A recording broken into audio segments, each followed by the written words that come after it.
Hello friends, welcome back on Science Study Techniques. Hope all of you are doing well. So yesterday we study Polity second class targeting the female supervisor exam, in which we study about fundamental rights and fundamental duties. So in the Polity last class we will study about directive principle of state policy.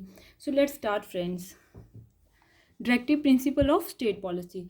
The directive principles of state policy are enumerated in part 4th of the Constitution from Article 36 to 51. जो directive principle of state policy हैं इनकी जो गणना है वो part 4th में की गई है इंडियन कॉन्स्टिट्यूशन के, और इसमें आर्टिकल 36 से लेके 51 तक है. Adopted from constitution of Ireland. इसे कहाँ से अडॉप्ट किया गया है? कौन से कॉन्स्टिट्यूशन से? आयरलैंड के. ठीक है, मीन वारो कहाँ से किया गया?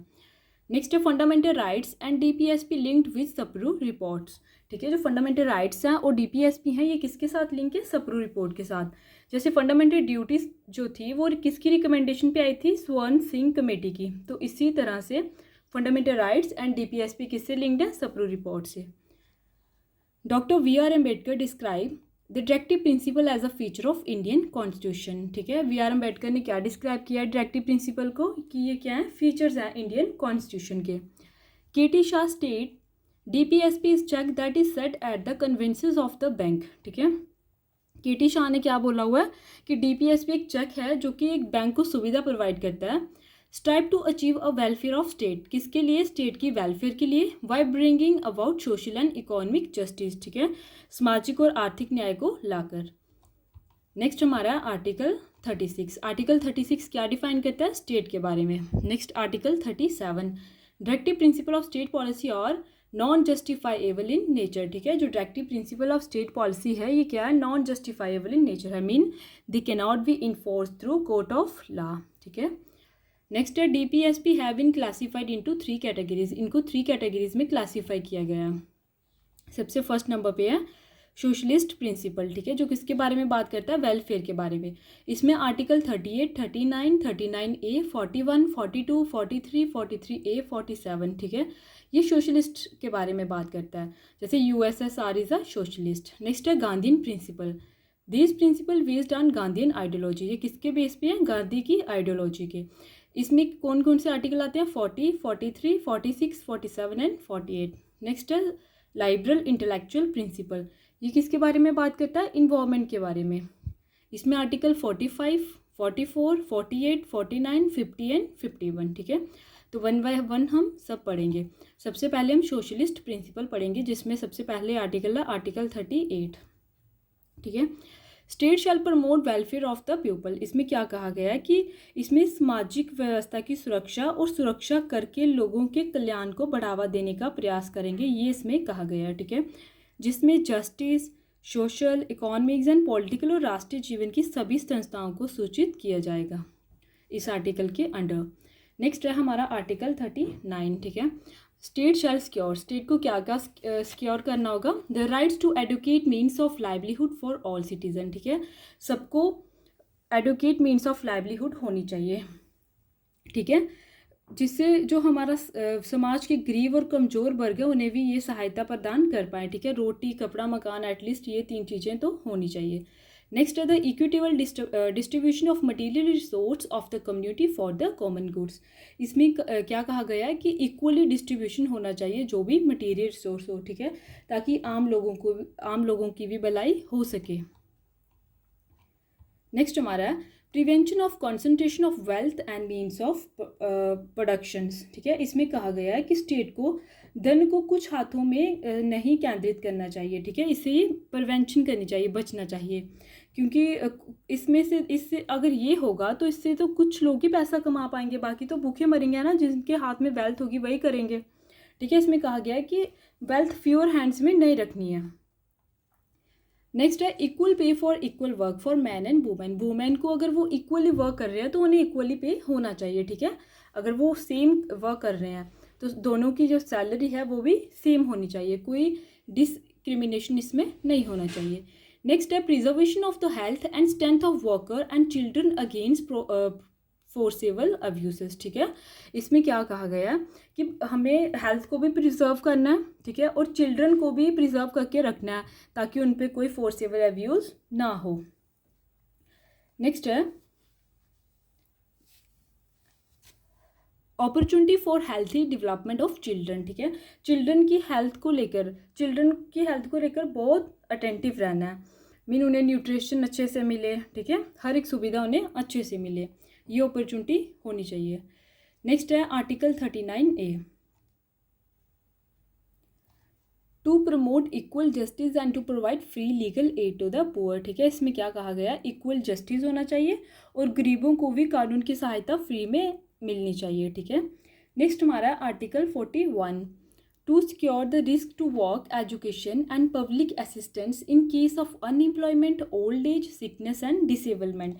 इसमें क्या कहा गया है कि राइट टू वर्क, एजुकेशन, ये सबके पास होना चाहिए, पब्लिक असिस्टेंस मिलनी चाहिए, मीन जैसे एम्बुलेंस की सुविधा हो गई, ठीक है, ओल्ड एज पेंशन स्कीम हो गई, मनरेगा एक्ट हो गया, 100 डेज वर्किंग डे, ठीक है, ओल्ड एज होम्स होने चाहिए, ताकि जो अनएम्प्लॉयमेंट पीपल हैं, ओल्ड एज हैं, सिकनेस एंड डिसेबलमेंट जो भी पीपल हैं, उनको ये फैसिलिटी प्रोवाइड करनी चाहिए। नेक्स्ट है article 42, to make provision for just and humane condition for work and maternity relief, ठीक है। इसमें क्या बताया गया है कि फेयर और काम करने की जो भी, जहाँ भी आपकी जगह है, जो भी मतलब जिस फैक्ट्री में आप वर्क कर रहे हो, वहाँ पे अच्छी फैसिलिटी होनी चाहिए, लाइक फ़ैन, वाटर, ये सब, ठीक है। और जो भी मेटर्निटी, जो भी प्रेग्नेंट वूमेन होंगी, उनसे उनका वर्क नहीं छीना जाएगा, ठीक है, उनको मैटरनिटी रिलीफ दिया जाएगा और उनको सैलरी भी मिलेगी, उन्हें जॉब से बाहर नहीं निकाला जाएगा। ये किसके तहत कहा गया, according to maternity benefit act 2017, ठीक है। 12 वीक पेड मिलने के बाद 26 वीक की सैलरी भी दी जाएगी। और पेरेंटल लीव एक्ट में ये भी बोला गया कि फादर भी टेक केयर कर सकते हैं बच्चों की, और उन्हें भी 6 to 8 वीक की हॉलीडे मिलेंगी, ठीक है।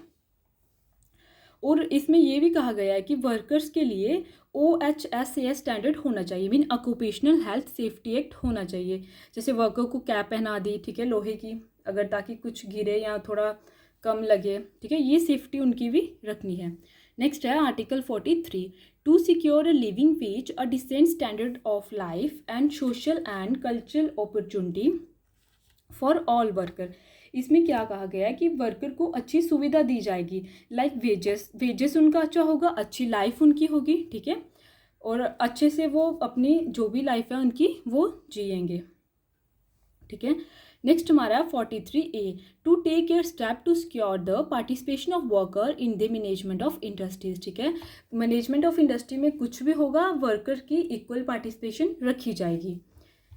नेक्स्ट हमारा article 47, to raise the level of nutrition and standard of people to improve public health. इसमें क्या कहा गया है, इसमें कहा गया है कि ये स्टेट की ड्यूटी बनती है कि न्यूट्रिशन लेवल को रेज किया जाए और स्टैंडर्ड ऑफ लिविंग भी ताकि इम्प्रूव हो। जैसे इसमें कुछ स्कीम्स आ गई, जैसे आयुष्मान भारत स्कीम हो गई, ठीक है, नेशनल एजुकेशन हेल्थ एक्ट हो गया, ठीक है। इसमें जो हमें प्रोहिबिशन करना है कंजप्शन ऑफ इंटॉक्सिकेटिंग ड्रिंक्स, ठीक है।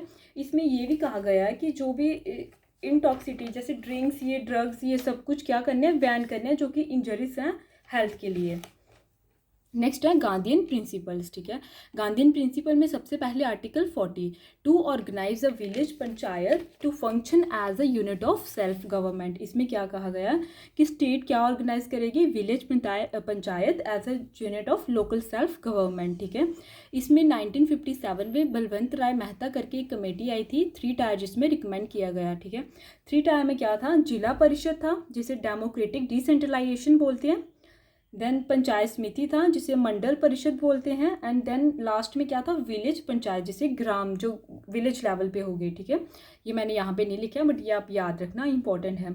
आर्टिकल 40 इंपॉर्टेंट है, ठीक है। और ये किस अमेंडमेंट के एक्ट के दौरान आया था, 73, ठीक है। नेक्स्ट है फर्स्ट जो पंचायत है 1959 में नागौर डिस्ट्रिक्ट ऑफ राजस्थान में थी, ठीक है। स्टेट डू नॉट, जो स्टेट में पंचायत नहीं है, ठीक है, जिस स्टेट में, नागालैंड, मेघालय एंड मिजोरम, इन स्टेट्स में जो पंचायत है वो नहीं है। नेक्स्ट हमारा UT Delhi has no panchayat, UT Delhi में भी पंचायत नहीं है। 24 April 1993 panchayat raj day celebrate, ठीक है। 24 अप्रैल 1993 से पंचायती राज डे को सेलिब्रेट कर रहे हैं। ये इंपॉर्टेंट है, कभी कभी पूछ लिया जाता है कि पंचायत राज डे कब सेलिब्रेट होता है, तो कब होता है, 24 अप्रैल 1993, ठीक है। नेक्स्ट है article 43, to promote cottage industries on an individual और corporation basic in rural area 43 में क्या कहा गया, चाहे वर्कर एग्रीकल्चर के फील्ड में हो चाहे इंडस्ट्री के फील्ड में, उनका मिनिमम लिविंग वेजेस होना चाहिए, basic necessity plus social security उनके पास होनी चाहिए, ठीक है। उनका थोड़ा बहुत बैंक बैलेंस होना चाहिए, पैसा होना चाहिए ताकि वो अच्छे से रह सके। और उन्हें क्या प्रमोट करना है, हमें कॉटेज इंडस्ट्रीज, ठीक है। नेक्स्ट है 46, to promote the educational and economic interest of SCs and STs and other weaker section of society and to protect them from injustice and exploitation, ठीक है।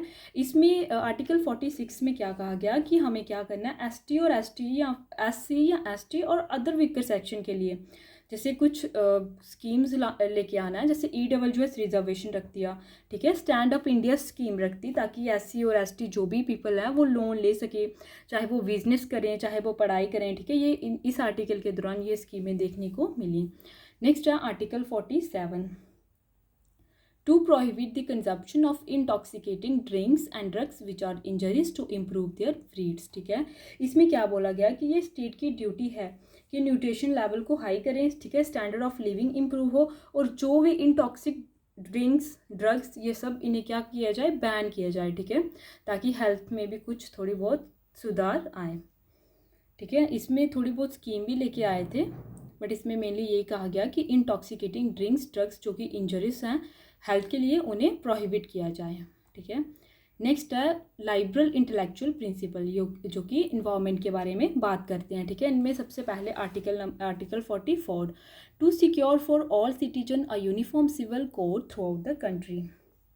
इसमें क्या बोला गया, इस आर्टिकल में भारत के लिए कानून बनाने का आह्वान करती है जो कि विवाह, मैरिज, डिवोर्स, ठीक है, विरासत, गोद लेने जैसे मामलों में सभी धार्मिक समुदायों पर लागू होना चाहिए, ठीक है। इसमें सभी सिटीजन के लिए एक समान नागरिकता सहित ये करने का प्रयास किया गया, ठीक है। इसका मेनली एम क्या था कि कमज़ोर लोगों के खिलाफ भेदभाव को दूर करना है, ठीक है। आर्टिकल 44 में मेनली ये था। इसमें क्या था कि इंडिया में सभी पे ये लागू हो, चाहे वो मुसलमान हो चाहे वो हिंदू हो। नेक्स्ट है आर्टिकल 45, ठीक है। आर्टिकल 45 में क्या है, to provide early childhood care and education for all children until they completed the age of 6 year. इसमें कहा गया कि इसमें चिल्ड्रन को लेके भी उनका थोड़ा कॉन्शियस होना पड़ेगा, जैसे पोलियो ड्रॉप ये सब कुछ होना चाहिए। ये किस अमेंडमेंट, इनको 6 ईयर तक इनकी जो स्टडी है वो भी थोड़ी बहुत होनी चाहिए। ये किस अमेंडमेंट के दौरान कहा गया, 86 अमेंडमेंट एक्ट 2000, ठीक है।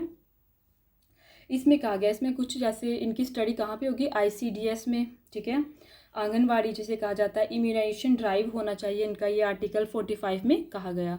नेक्स्ट है आर्टिकल 48, इसमें क्या कहा गया, to organize agriculture and animal husbandry on modern and scientific lines. इसमें कहा गया कि एग्रीकल्चर हस्बेंड्री को साइंटिफिक लाइंस में लेके आना होगा, और किसे प्रोहिबिशन करना होगा, स्लॉटर ऑफ काउस को, ठीक है। इसमें क्या बोला गया कि एग्रीकल्चर में जैसे हाई साइल वेराइटी के सीड यूज़ करने होंगे, जैसे ग्रीन रेवोल्यूशन आया, वाइट रेवोल्यूशन, पिंक रेवोल्यूशन, ठीक है, और इसमें काउ स्लॉटर को बैन करना है, ठीक है। नेक्स्ट है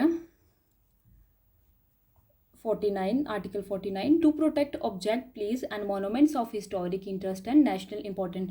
इसमें कहा गया कि हमें अपने जो भी हिस्टोरिक प्लेसेस हैं, मोनूमेंट्स हैं, इन सबको प्रोटेक्ट करना है। ये नहीं है कि ये पब्लिक प्रॉपर्टी है, ऐसे तोड़ फोड़ किया और चले गए, नहीं, ये हमें क्या करना है, प्रोटेक्ट करके रखनी है, प्रिजर्व करके रखनी है, ठीक है। नेक्स्ट है article 50, to separate the judiciary from the executive in the public service of state. हमें क्या करना है, जुडिशरी को एग्जीक्यूटिव से सेपरेट करना है, ठीक है। एग्जीक्यूटिव में क्या हो गया, जैसे गवर्न लाइक PM, और जुडिशरी में क्या हो गया, जैसे supreme court, high court, and legislative में क्या होता है, लोकसभा एंड राज्यसभा, ठीक है। तो इसमें इस आर्टिकल में क्या कहा गया कि हमें जुडिशरी को सेपरेट करना है एग्जीक्यूटिव से, ठीक है। नेक्स्ट है आर्टिकल 51, ये हमारा लास्ट आर्टिकल है लाइबरल इंटेलेक्चुअल प्रिंसिपल का, ठीक है। तो क्या है 51, state shall promote international peace and resolve dispute. State को क्या बनाए रखनी है, इंटरनेशनल लेवल पे पीस बनाए रखनी है, ठीक है। इस आर्टिकल में क्या होता है कि राष्ट्रीय नीति के साधन के रूप में युद्ध के त्याग पर जोर देता है, ठीक है, और राज्य को अन्य देशों के साथ शांतिपूर्वक अपने जो रिलेशन है वो बनाए रखने